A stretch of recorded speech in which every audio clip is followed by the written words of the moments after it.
want to know what the Kingdom of Astoria is like? It's on point. And full of adventure! What's that? If you're a knight in training, this is where you'll learn to crush it. In here, there's always something to look up to. In Astoria, everyone gets to live out their own fairy tale. And the food will have you floating on air. And, did we mention? It's lit. So come to Astoria. You'll totally flip out. How's he doing that? Don't miss the brand new comedy series, Night Squad. Catch the premiere Saturday, February 24th on Nick. See you in Astoria! Welcome back. It's good to be back. New year, new video. 2026 finna be the year of the lock-in.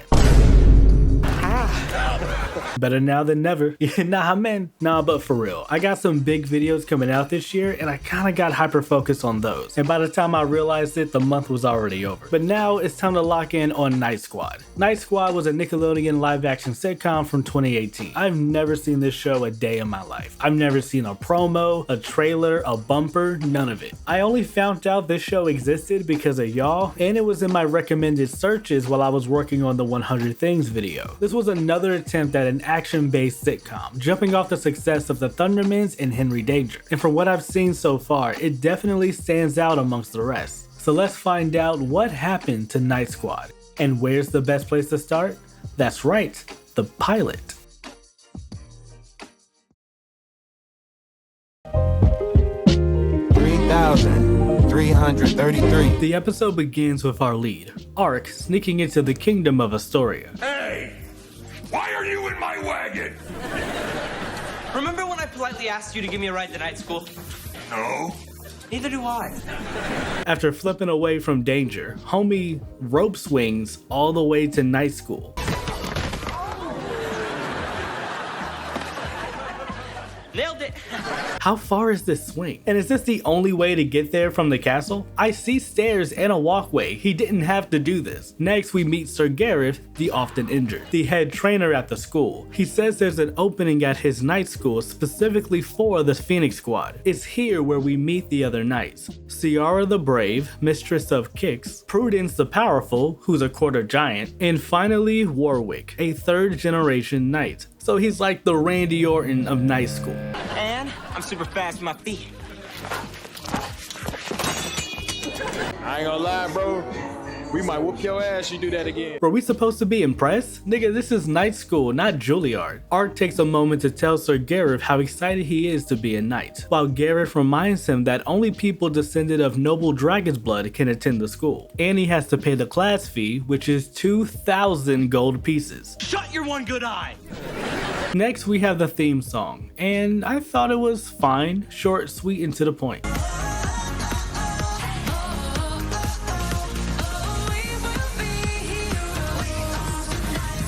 Back to the show, he somehow makes it in and he manages to pay the fee and nobody seems to question where he came from. Once he becomes an official member of the Phoenix Squad, he has his first lesson going over how essentially they need to stay ready because out of nowhere a statue comes to life going on the attack. Ciara steps up with a plan but Ark shoots it down, taking out the statue all on his own.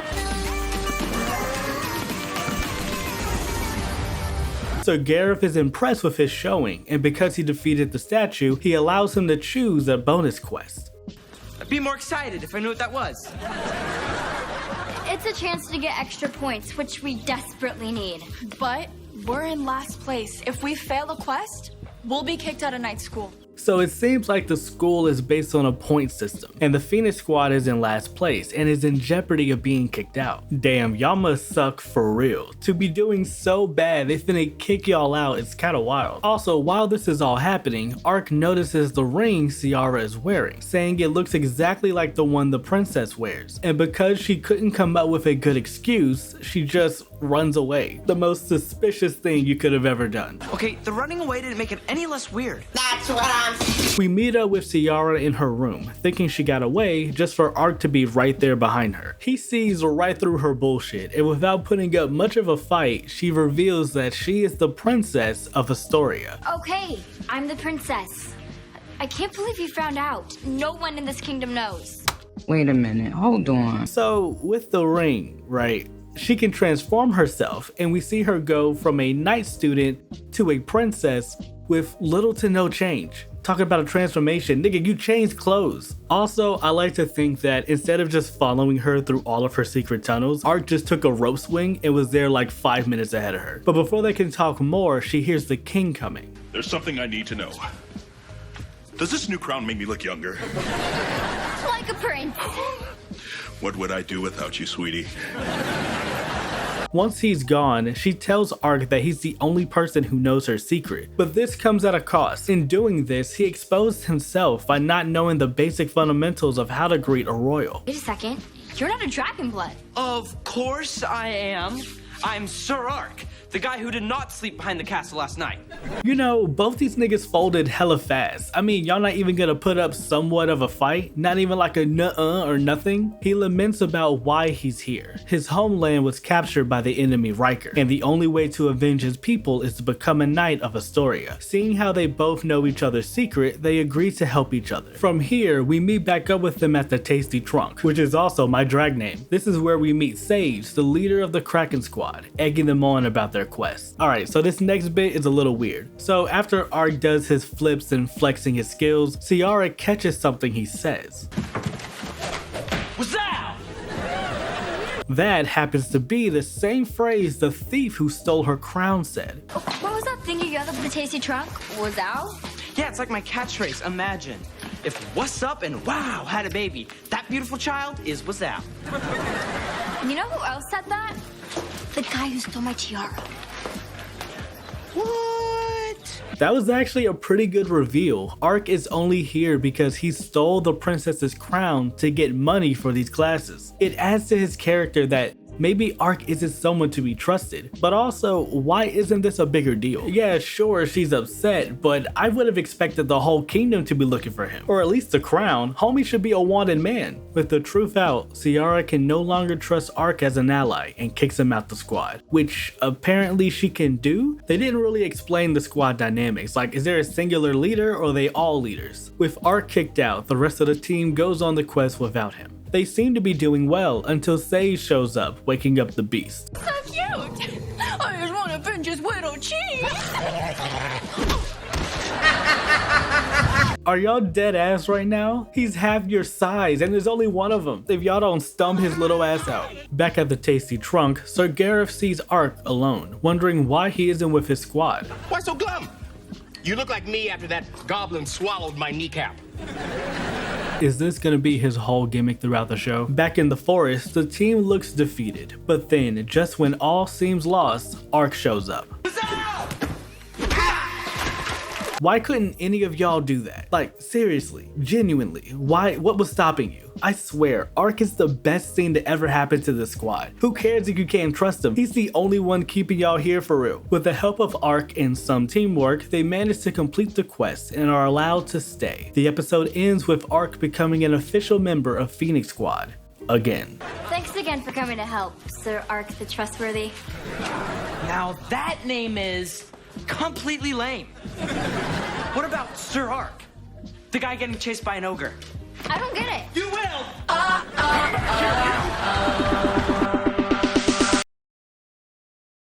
We'll be right back. On Nick. Once upon a time, Max Stinks! Tomorrow, get ready for the funniest night on TV. My butt's gonna love that! With an all-new lineup that will make you laugh till it hurts. Is that thing gonna bite us? You can't miss a brand new Thundermans. I'm baby, I'm a thunder nerd. Followed by the series premiere of Night Squad with an all-new episode. It's fun with a splash of weird! Your Saturday Night Laugh Attack starts tomorrow at 8. Once upon a time, you stink! Only on Nick.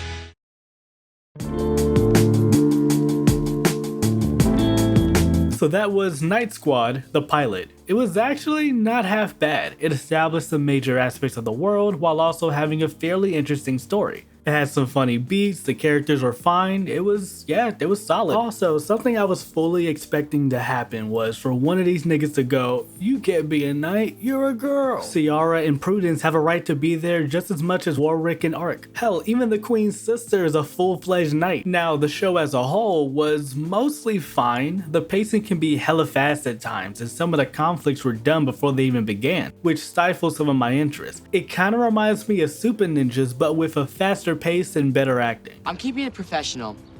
I've decided to move on. One aspect of the show I did like was the fact that we got to see more outside of the school. And I was kinda surprised by how much lore they gave. At the start of the show, Riker is our main villain, looking to take over the kingdom of Astoria. But like 2,000 years ago, he was the king of Astoria. Long ago, Riker was actually the king of Astoria. I know I asked, but I'm already incredibly bored. He vows to reclaim his kingdom and wants to get his hands on the armor of Astoria, which was hidden by the wizard Hogancross. We meet a handful of different creatures in the world. They got pack rats, ogres, random hags flipping around and shit. Besides Hogancross, there's other wizards we meet, like Sorceress Spitsalot, yes, that's her real government name, and you'll never guess what she does. That's right, she spins like a Beyblade. Let it rip. Let's fight an epic battle. She also spits a lot. Thank you, Sir Gareth. I'm so psyched to assess such stellar students. Ew! Everything's weird! I cannot stress how much I hate this. This is genuinely one of my least favorite character quirks. I hate this shit in real life. Do this shit in the streets, I would cave in your face, swear to God. We meet a genie, a shadow ghost, and a demon. They also had pixies, and apparently pixies and genies hate each other. Kiki, you are way better than a pixie. Aw, thanks. And you are way better than a flying cockroach. That's what I call pixies. Is that racist? It's not just them. Knights and wizards don't like each other either. I'm not watching this. You can't make me. Oh, yes, I can. Back to the pixies for a second. We meet the Queen Pixie, and it turns out that she knows Ark. They made a deal together and he went back on it. This is actually how he encountered the ogre in the first episode. In my defense, I found an ogre and was gonna ask him, but he was headed at night school, so I forgot about you and decided to follow my dreams. Is this helping? I love the detail that even after Ark and Ciara help them, the Pixie Queen still won't let it go. Your Majesty, what Ark just did was incredibly unselfish. That should count for something. You're right. It should. But it doesn't. Bye-bye. Also, something about the world, or rather the kingdom of Astoria, the rope swing. The best form of transportation in the kingdom. They use it so often that I started to miss it when they stopped using it. They run it all over the place, and all the while I'm thinking to myself like, why not just use the rope swing? I do wish they utilized the world a bit more. They missed some opportunities to really have some fun with it. Most of the episode takes place at the school, and introducing a couple of monsters every few episodes really could have gave it another element to latch onto. Having said all that, I do appreciate the show for what it is. I know that it's not trying to be anything other than just a goofy sitcom based in a fictional world, but all I'm saying is that they could have mixed it up a bit. After a while, all these episodes start to feel the same. I would have loved a survival episode in the wilderness or a scouting episode. They could have given them more stuff to do besides knocking each other around with some balls. And to that point, some of the shit they had them doing made no sense. Like, what the hell does this have to do with being a knight? What the fuck? The fight choreography was nothing special, basic but not terrible. It's mostly just flips and twirls. I wouldn't say it's Henry Danger level. Hell, some of this shit ain't even touching Super Ninjas if I'm being honest. There's some aspects of the humor that reminds me of Ant Farm, but executed a lot better. I love it when they serve grilled cheese sandwiches. It's so much better than yesterday's angel hair pasta. Yeah, I wish Angel would wear a hairnet.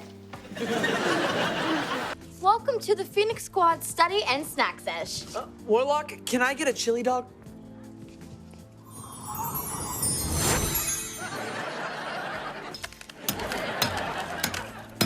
In 3 hours, this is going to be delicious. See what I mean? same joke, but I feel the payoff was better, if that makes sense. The punctuation of him picking at it with the intent to eat it really sells it for me. The writing is nothing special, still in the realm of wacky children's sitcom, and while it was funnier than expected, it really came down to the delivery. That and their commitment to the bits and their character work really helped sell some of the jokes and shenanigans going on. Most of you were unaware that I was on a secret mission to find the armor of Astoria. I knew. We're tight like that. Since the armor makes whoever wears it invincible, I wanted to use it to defeat Riker. I knew that part. We're tight like that. No, we're not. See, Sage is definitely at the center of this whole thing. Oh, is that just because you put her picture in the center of the board? Maybe. Ark! Today, you will be joining Kraken Squad. Are you ready for your initiation? I was before you said it like that. Would a fake wizard do this? Riker's army is so much fun. Loot, pillage, and we have an evil dodgeball league. How is evil dodgeball different from regular dodgeball? The ball's on fire!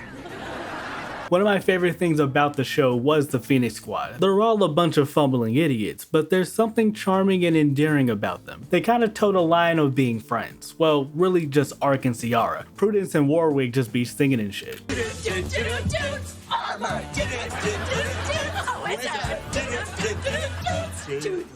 I really enjoyed their banter together, especially when Sage gets involved. Some of the stuff they say got a good laugh out of me. These niggas can be hella petty. The plan. When Sir Gareth raises his sword tonight, Sage, we lasso him like a Pegasus. Then Sage will grab the medallion from his eye patch. And then we'll throw a party to celebrate. Yeah, our decorating skills shouldn't go to waste. I thought you helped, Ciara. They're not the best students. Yeah, they're the best team in points, but they barely make it. Like the episode where they procrastinated their project, so Ark decides to bring back a knight from the dead, which of course backfires on them, so now they gotta beat his ass.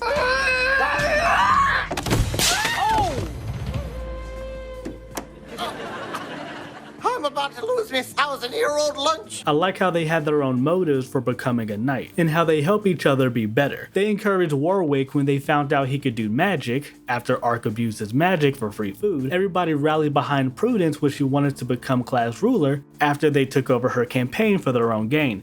You know, these niggas kinda suck, now that I think about it. I'm not gonna say they're the best of friends, they can all be assholes except for Prudence, but whenever any of them need help or are in danger, they all come running. Some of my favorite episodes is when they all get into some bullshit. Like my favorite episode in the whole series is the one with Sir Swayze in it.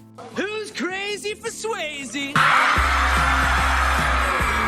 Sir Swayze was a former student of Sir Gareth, and he was supposedly so bad he kicked him out. So Swayze went out to make his own school, and it's the coolest school in the kingdom. I'm staying to open the Sir Swayze Knight Academy. Swayze, this kingdom already has a night school. Oh, unclench your metal butt, Sir G. My academy is nothing like your school. My classes are at night. Wow, night school at night? It just makes sense. Homie low-key got that shit on. I'd join him too. Pow! With everyone sick of Garrett's uptight rules, they all jump ship to Swayze's in secret. Swayze! Yes, I am such a good teacher! In an attempt to show Sir Gareth that he's not a failure, he invites him over during class. What? And look what these niggas do to hide. Now that's funny. Once they're found out and taken back to night school, during their punishment, Sir Gareth tells them that all of Swayze's lessons are nothing but shortcuts. To prove him wrong, Sage, of all people, says that they should wake up the mummy, long story, and defeat it using the power punch. And of course, this doesn't work. Now that's fun. They run to tell Swayze, hoping he'll help, just for him to fold, admitting that he's full of shit. Survived because I ran away while they ate my battle unicorn. Oh, but you're a legendary knight. No, I'm a legendary phony, and that Pinky Power Punch only works on carts and battle dummies. Holy shit, Buttercup went flying. She knocked right into that box. But just when it seems all is lost, Sir Gareth comes to the rescue. This was a solid episode and definitely one of the funnier ones. What is up, my peeps?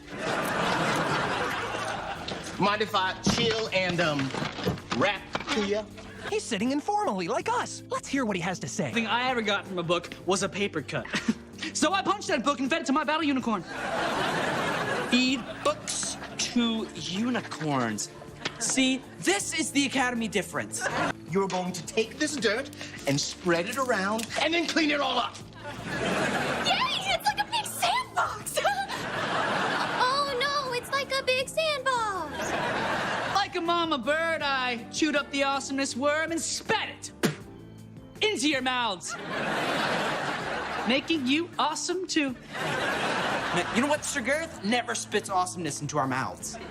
What did bro just say? Oh my god. Season 1 was pretty good for the most part. Once you get past the 3rd episode, you already get an idea what the show's gonna be. It had a decent amount of humor and story, and though some of the episodes can all feel the same, the cast does a lot for it and helps keep you engaged. Now, that said, there were some problems. First, this nigga Fizzwick. He is the younger brother to Warwick. I thought he was gonna be a source of inspiration for Warwick to get better, and he kind of does that in his first episode, but then he comes back as a janitor. You're looking at Night School's new Dean of Butt Kicking. He means night school's janitor. Now, go spit clean the weapons. I get to spit on stuff? This job keeps getting better. Where's your mother? I'm not even trying to drag this kid for real, but he genuinely adds nothing to the show. You cannot pay me to give a damn about anything this kid says or does. There were so many moments that just had me like, why are you even here, bro? Take me with you, please. You can watch me watch the show. But that's nothing compared to what they introduced in episode of 12. Warning, lots of gross, yucky slime, so maybe, I don't know, if you're a little pussy bitch, then don't watch, I guess. This is a slobber puff. He becomes Warwick's new pet, Slobwick, which is what I'm finna get from your mom in the back of this Wendy's. I'm not against them having a pet, but instead of a dog or some kind of cat, bear, raccoon thing, you made this nigga. I hate everything about it. Why does he look like that? I have special eyes. Characters aside, the pacing doesn't get any better, and though the characters help with the vibe of the show, it can't save it from still feeling very lackluster. And the writing, while not terrible, is still nothing great. Don't pick on us just because you're in the top 3. But no one wants to be third. It rhymes with turd. Also smurd, which isn't a word, but I'm working on it. To be clear, you're gonna dress up like a Basquatch, right? Yep, I have a fur bodysuit in my closet. Why? Because sometimes I like to feel pretty. How could you be working with Riker? You said you escaped his army. You mean how thinking of the good people of Astoria gave me the strength to fight them off? You used acting against me? Oh, brother! Not much changed in season 2, which was kind of a letdown. Fizz and Slobwick are still here, so that sucks. We have some new character combos, but they're only explored for like an episode. All of Phoenix Squad knows Sierra's secret with little to no impact. I mean, they built this up on a cliffhanger season 1 finale just for nothing to really change. Hell, Prudence wasn't even mad, and given her condition, they were better off just keeping it to themselves. And I didn't want to burden you with all of that responsibility. That was good thinking. Because giants can't keep secrets. What? Everything about us is big, especially our mouths. What do you mean by that? Honestly, the best parts of season 2 for me were Sage and Buttercup. We got to see more of their relationship, and they were just an overall fun vibe. But we do everything together. See? We could do this all day. Stop it! Buttercup! We do not dance with the enemy. Only each other. Even the season finale was kind of a letdown. With little to no build-up, it's time to decide who will become knights. And instead of having something interesting like another battle royale or a tournament, they have a fucking scavenger hunt. I've hidden 3 shields for each squad. The first squad to find all 3 and put it on the tic-tac-toe board wins. It eventually comes down to Phoenix Squad and Kraken Squad. Warwick does one of his best spells off the bat. Punch yourself, be welcome. just for him to be taken out by Buttercup. Sage takes out Prudence, and just when it looked like Phoenix Squad was gonna take it all, Buttercup comes swooping in on the returning rope swing. Now it's a 2-on-1, with Ciara being the last one standing for her team. Why are Sage and Buttercup swaying like they're in Mortal Kombat? Also, why are they posing like they're Power Rangers? Who they think they are, Dino Thunder? The best Power Ranger show? After an underwhelming fight, Ciara is the winner, meaning Phoenix Squad will officially become Knights. Please welcome the Phoenix Squad! Yep, it's official. Only Sir Gareth can pull off the armor. Or maybe it's the size, I don't know. It's hard for me to see this as anything other than children wearing their parents' clothes. Our dreams of being knights are actually coming true. And we look amazing in our armor. Stop lying! Also, how long were they in school? It feels like a semester. Is night school like a summer class? We see Sage and Buttercup flipping burgers since they can no longer become knights. Buttercup went into the fast food business. They went from flipping people to flipping burgers. Damn, I know they can't be knights, but they can't make them part of like the King's Guard or the military police or something? It just seems like a waste of talent, and I'm not the only one that feels that way. After seeing Sage go out of her way to still protect the kingdom, even though she's not a knight, Ciara realizes something. Even though they lost, they're still protecting the kingdom. I can't believe I'm saying this, but they should be knights. And with that, Ciara tells her father the truth. I broke the rules and proved I deserve to be a knight. And I'm not the only one. Right, Ark? Why are you bringing me into this? Nah, for real, why did you bring him into this? You could have said your whole piece without him. Arguably, the biggest surprise out of everything said was that the king already knew Ciara's secret. And why would I ground you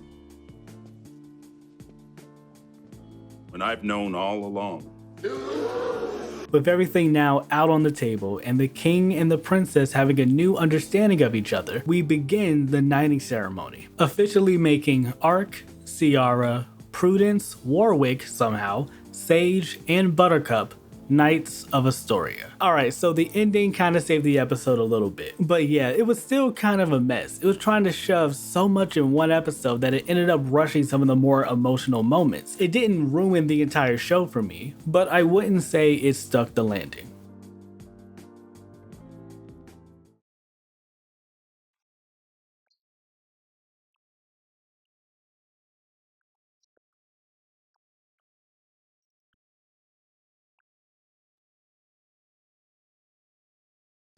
Nickelodeon,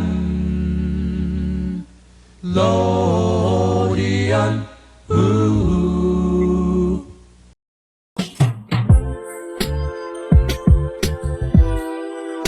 Ark, played by Owen Joyner, Ark was an interesting character. Him lying in the first episode showcased that homie can't be trusted, and this follows him throughout the show. I like the idea of a protagonist that can't be trusted. During Riker's invasion, when the crystals go missing, Ciara immediately goes to Ark believing he did it. And even with everything they've been through, it's still plausible for Ciara to think it was him, especially with his track record. I mean, he did steal her crown. Ark, I feel bad that I hurt your feelings, but you can't blame me for not trusting you. Seriously?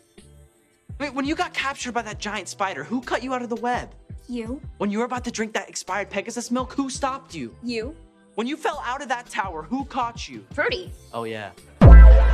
This makes more sense when we find out that he comes from a family of thieves. My nigga wanna be Sly Cooper, Thievius Raccoonus face ass. But throughout his time here, we see him choose honor and duty over crime. And when he finally gets a chance to avenge his people, instead of choosing himself, he chose his team. Ciara! Hit her with this, it'll break the spell! I also liked how him getting revenge on Riker was a core part of his character, even though it wasn't really mentioned until the opportunity to get revenge was so close he couldn't wait. Ark is a bit of a show-off, but manages to back it up when he needs to. Homie gave himself his own theme song for announcing that he's gonna be a part of the Cup.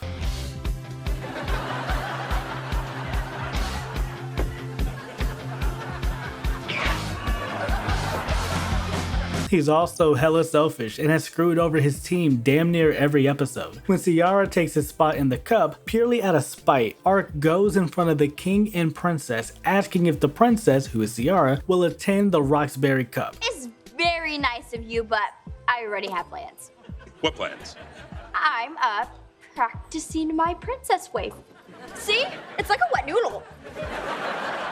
Nonsense! I command you to attend the Roxbury Cup. Alright, I get she took your spot, but jeopardizing her secret like that is messed up. And to that point, she knows his secret too. He has more to lose in this. Worst case scenario for her, she just can't go to night school. Worst case scenario for him is a death sentence. He kind of reminds me of Chad Dylan Cooper in a way. Like, he's a dick, but he's also fun to watch. I have an idea that'll prove you're her favorite, but first...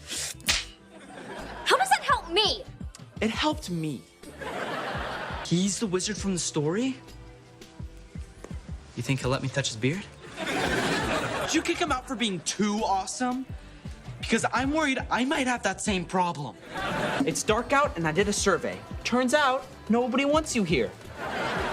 He had great chemistry with everybody. Him and Ciara were always great, but I personally loved the dynamic between him and Warwick. It'll be like your little secret. Like how you draw on your chest hair. How could you tell? Because I do it too. Yeah, I don't know what more to say. Owen did a solid job as Ark. He was hella charismatic and one of the best parts of the show for me. Ciara, played by Daniela Perkins. Ciara was pretty similar to Ark. They were both hella competitive and selfish in their own right, but Ciara had a higher sense of duty being the princess, even though she abused her power many times, like forcing Prudence to take off her protective bubble, or when she gave them all permission to break Jimbo out of jail. Phoenix Squad. The Historian King Cake is the greatest gift I could ever give to my father. Please do anything it takes to make this happen. But the princess doesn't know that getting the recipe involves doing something very wrong. Please do this, even if you have to do something very wrong. XOXO, the princess. Now, I don't know how anyone could look at the princess, then look at Ciara, and not see the same person. I am Drew. I am Danny.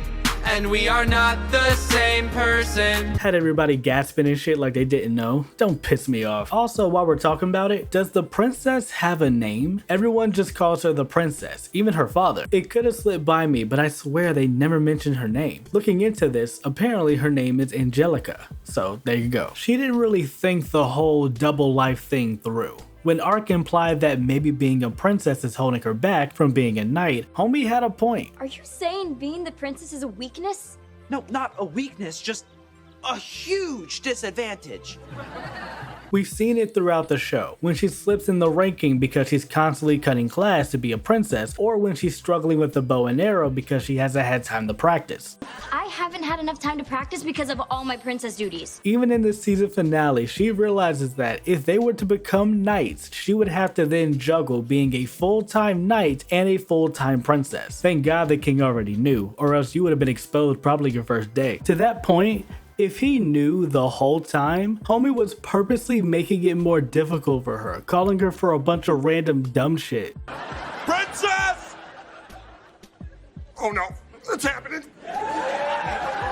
What is wrong with you people? That said, this conflict was pretty compelling, especially when you find out why she and her sister wanted to become knights. My mom and dad were heading out of the castle when their royal carriage was attacked by tree goblins.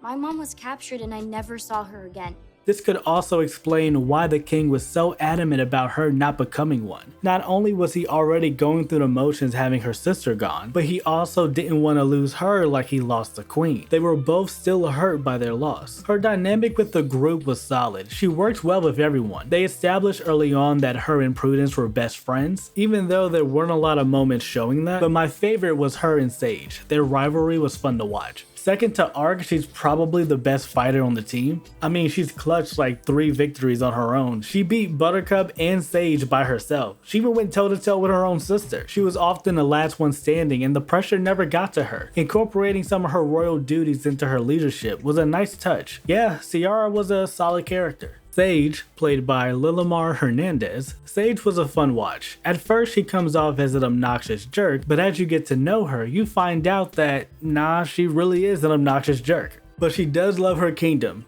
and Buttercup. Anytime she pulls off a prank or says something funny, she always punctuates it with a ha. Then a rock slide trapped me in. Ha!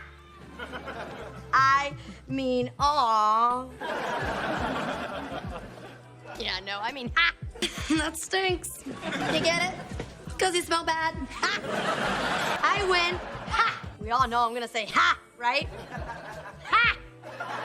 There really is no reason why she does what she does other than it being just amusing to her. Even her own team isn't safe. You could argue that her beef with the Phoenix Squad is solely because of the jealousy turned respect she has for Ciara. And like Ciara, she was also traumatized by the Queen's kidnapping, fueling her decision to become a knight. But when you meet her mother, it all makes sense. It was actually in that episode where we learned a little more about Sage. When her mom puts a spell on Sir Gareth, forcing him to make her into a knight automatically, she hates it. When it comes down to it, she wants to be the best knight in Astoria and doesn't want or need any help to make it happen. She's also all talk. I mentioned her soft spot for Buttercup, but she also has a fear of horses, just like Corey.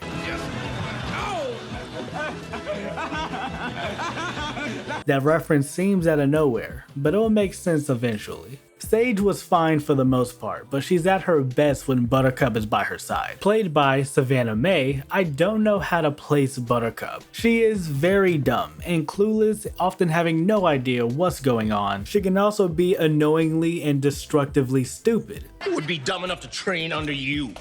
Definitely not Buttercup, Sage, Ark, and Ciara, right guys? Nigga! But she can also be one of the funniest parts of the show. She might be the second coming of Grace King from How to Rock. Mommy! Attacking! My idea! Eggs and bakey! That's awesome! If you're trying to get worse. Congratulations on your decline! Are you sure? Because Ciara beats you all the time. And I have to cheer you up with my happy dance! I don't know what's the bigger disaster, your lack of skills or your choice of jammies. Skills! No, jammies! False!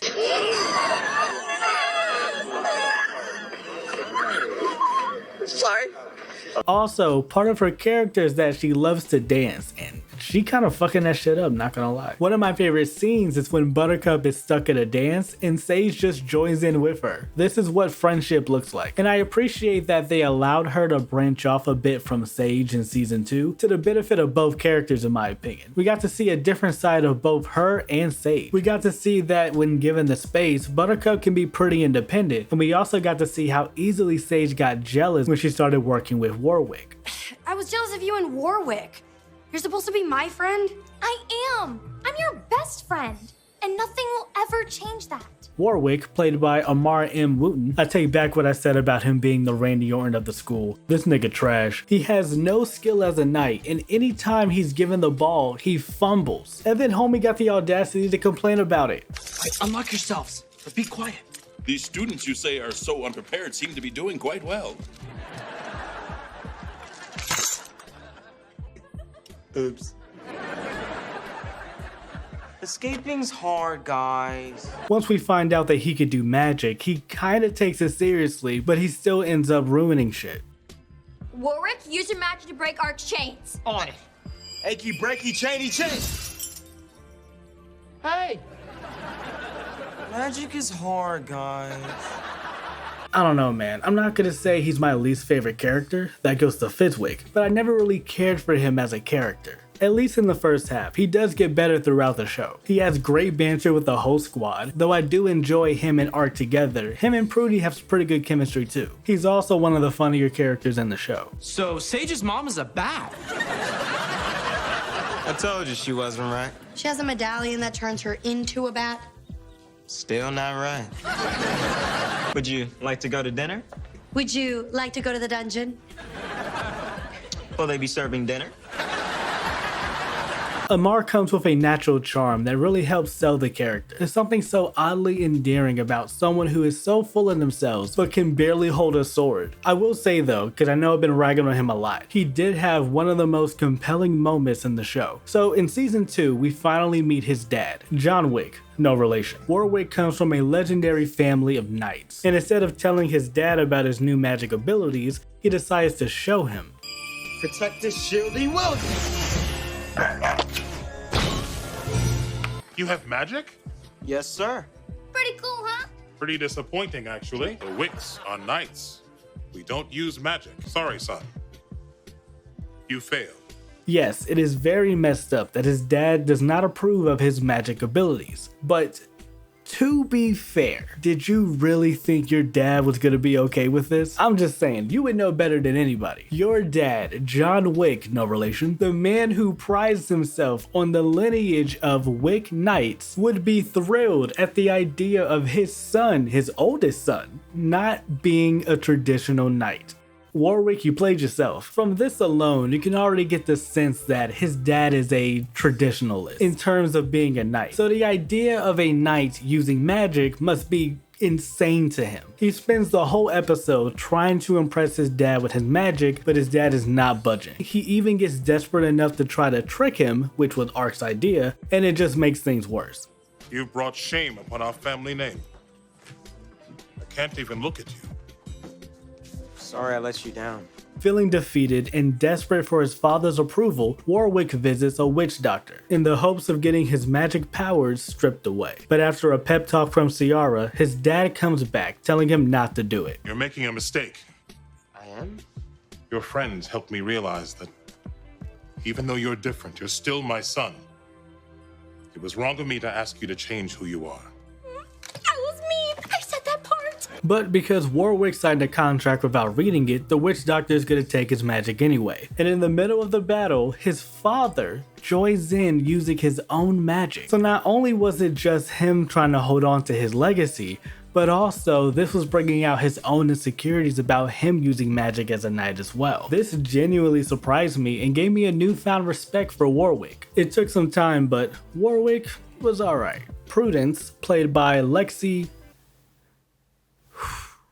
That looks like a lot. Prudence, played by Lexi de Benedetto. I hope I said that right. Prudence was a okay character. She really didn't have a whole lot going on compared to the others, but she was still fine. Her whole gimmick is being a giant. Her whole motivation for being a knight is to be the first giant to be knighted, in addition to changing people's perspectives of who giants are, which is fair. There was one episode where the king said he had a quest for her, but all he needed her to do was open a jar of pickles.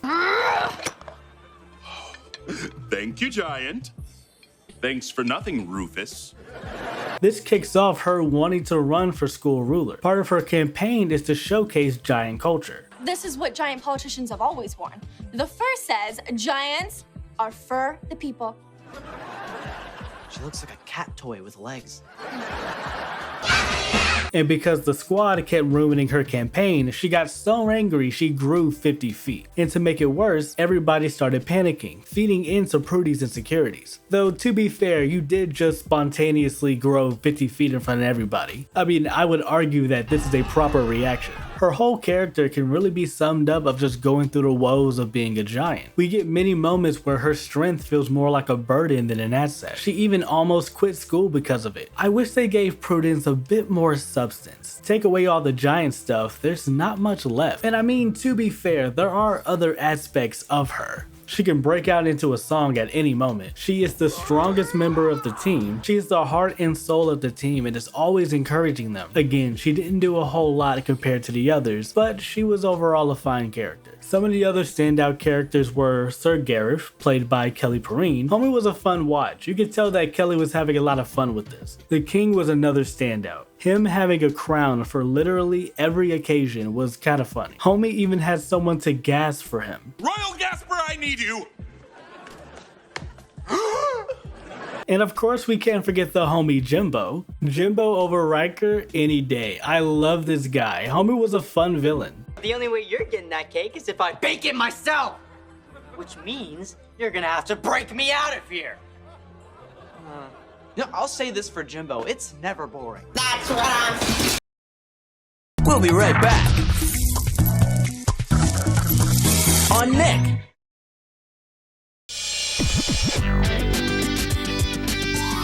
Now back to the show.